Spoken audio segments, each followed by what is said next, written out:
அதிக இது இல்லாமல், பிரச்சனை இல்லாமல் அவங்கள வந்து நம்ம நாட்டை விட்டு வெளியே அனுப்பினது பார்த்திங்கன்னா அந்த சத்தியாகிரகா அண்ட் அஹிம்சான்னு ஒரு ரெண்டு விஷயத்தை கையில் எடுத்து அதை வச்சு அவர் போராடி வந்து இந்தியாவே வந்து இந்த இணைத்து அவர் வந்து அவங்கள பிரிட்டிஷர்ஸை வந்து வெளியே அனுப்புகிறார்.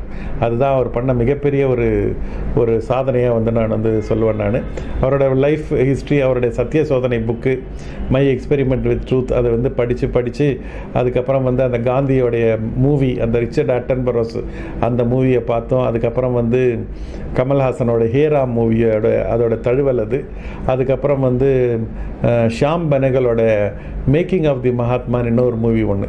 அது வந்து அவருடைய சவுத் ஆஃப்ரிக்காவில் வரைக்கும் அவருடைய லைஃப் எப்படி இருந்தது அப்படின்றத வந்து ரொம்ப அழகாக அது கேப்சர் பண்ணியிருப்பார்.